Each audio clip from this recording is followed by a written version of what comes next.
really, I'm here to tell you today my story. So how I would like to open today is with a very simple quote. You must be the change you wish to see in the world. A quote by Mahatma Gandhi, and my motto in life. I am originally from Estonia. Anybody here know where Estonia is? Okay, don't you worry. There are three. It's a small country in the northern Europe, and the three things you should know about Estonia are: yes, we're part of the European Union. Number two, we have white nights in Estonia, which means in June, on a particular day, it never gets dark. So it's literally light the whole day. And third, we invented Skype.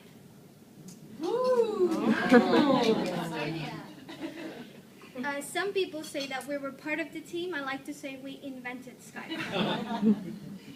So that's Tallinn, the capital of Estonia. It's a beautiful place you should visit if you ever go to Finland, Sweden, and Estonia.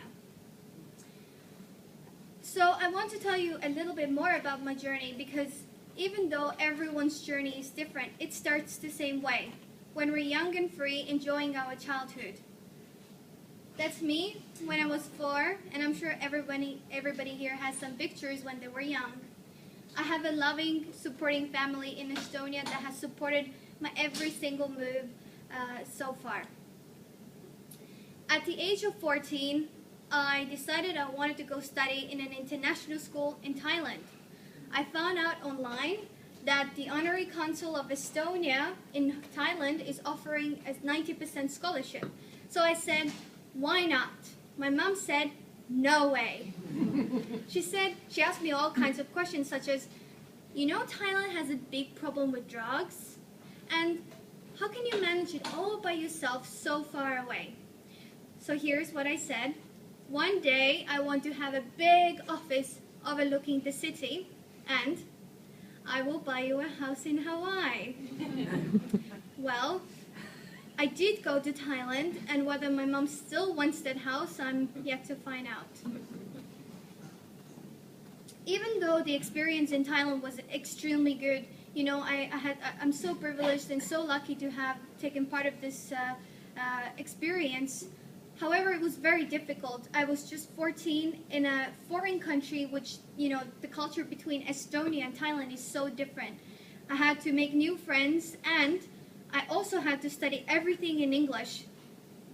Previously, I studied in Estonian, so the first science lesson I had wasn't pretty.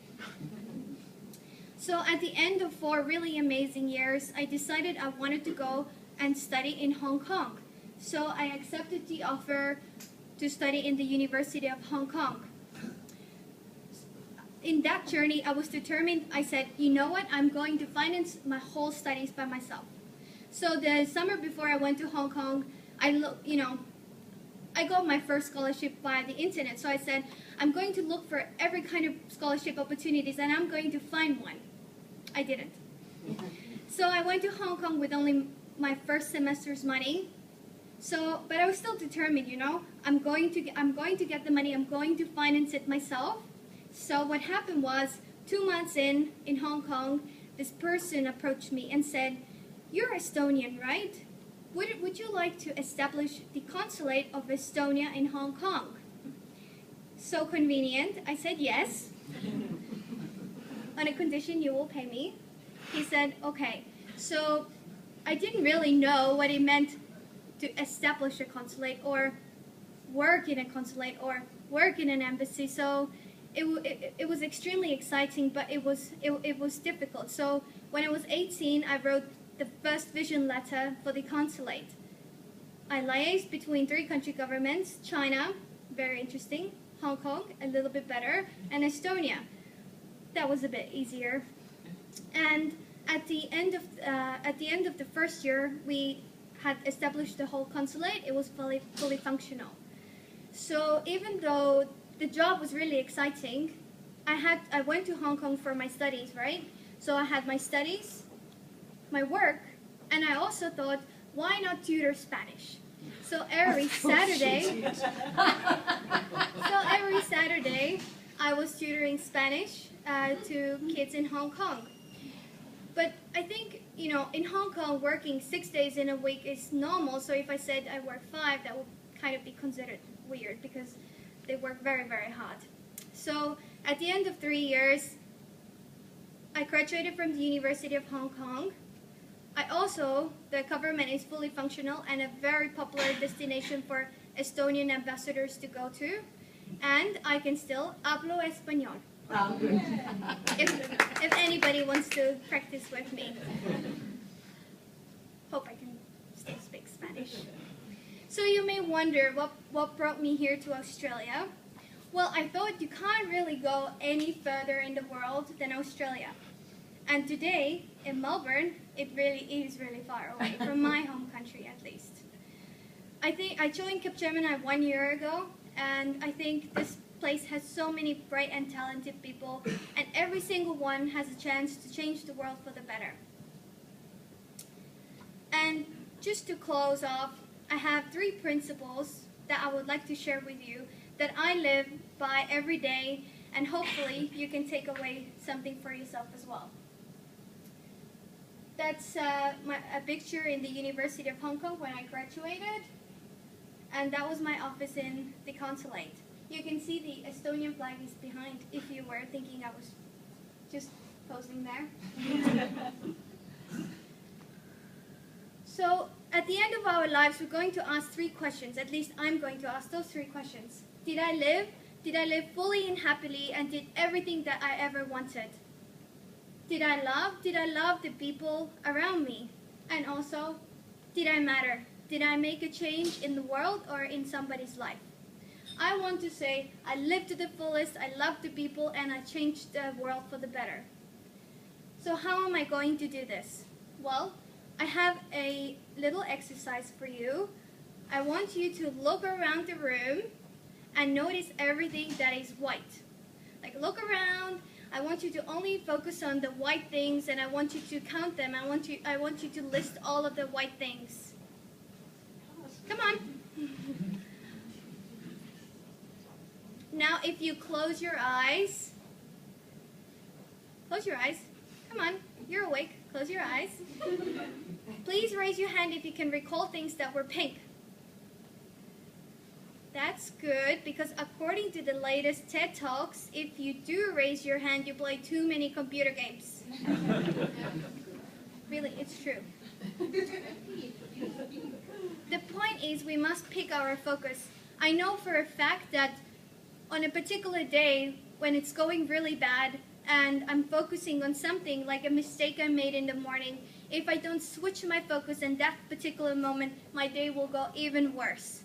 So when I decide to switch my focus and focus on things that are going better, like for example, someone made a compliment, or the weather is nice, not the case for today, but the weather could be nice, my day will be better. And also, according to the latest research, optimists can live longer. So I researched what's the highest life expectancy in the world. It's Monaco. So either Monaco has really happy people, the 34,000 that they have, or maybe it's because they have no income tax in Monaco. The second thing is presence, being present in the moment. In today's world, I find myself often just on my iPhone texting away. At dinner sometimes I text with people when I'm having dinner. And I didn't realize this until I went for a walk with my mom. And she told me to look at the trees. Okay, so who has been to Sydney and been to the Domain Park?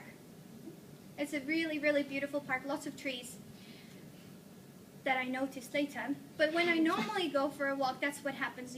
I'm all ready, I want to go for a run, I want to de-stress, I'm so stressed out at work, so I'm going to go for a run, and then this is what happens. I run, and then this little head in my head goes, oh, you didn't finish this thing at work, so you really have to do this tomorrow, and you really have to speak to that person tomorrow. So when I arrive back at home, I'm still so stressed out, so this de-stressing walk or run did not work. And I realized that often we people, we live either in the past or in the future, whereas the only moment that we have is the present moment. It's the here and now that we can live and make our decisions. And lastly, know your vision. What do you love to do? What makes you wake up every morning and be determined to keep going in your life? What I want to do is to be a successful leader who inspires and motivates others to always achieve their best. I think to live your life to the fullest, you have to do certain things. You have to make some changes in life. I think it's important to be bold. It's important to take risks. And it's important to take actions that are above your own expectations. As sure I was about going to Thailand, getting my own finances for Hong Kong, and also getting into this company, I know that with hard work, picking your focus, being present, and also knowing your vision, the world can be changed for the better. Thank you.